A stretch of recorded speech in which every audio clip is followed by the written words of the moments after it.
आधार card व्यवहारकारी एक बड़ खबर।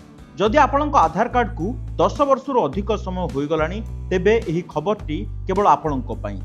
UIDAI पक्षरु आधार अपडेट को नहीं जारी होईछि नुआ परामर्श। आधार कार्ड आजिर समय रे आम पई सबुठु गुरुत्वपूर्ण परिचय पत्र। किंतु आपण जानिछन्ति कि जदि आपणक आधार कार्ड 10 वर्ष पूर्ण होईछि तेबे एहाकू अपडेट करबा निहाती जरूरी। UIDAI अनुसार ठिकना किंबा फोटो भली सूचना रे परिवर्तन आसी थाई पारे, जेउथिपई तथ्य अपडेट करबा को परामर्श दिया जायछि। 14 जून पर्यंत एही सुविधा संपूर्ण मागणा।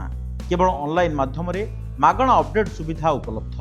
बैंकिंग सेवा, सरकारी योजना एवं KYC प्रक्रिया रे जेपरि कोनोसी असुविधा न हुए सेथिपई यह अत्यंत जरूरी।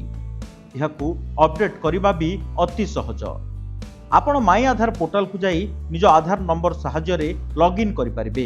या परे मोबाइल को आसुथबा OTP जरिया रे जांच करी आवश्यक दस्तावेज अपलोड करबा को पड़िबो। परिचय पत्र एवं ठिकानार प्रमाण पई आपण पैन कार्ड, वोटर ID किंबा राशन कार्ड रो व्यवहार करि परिबे।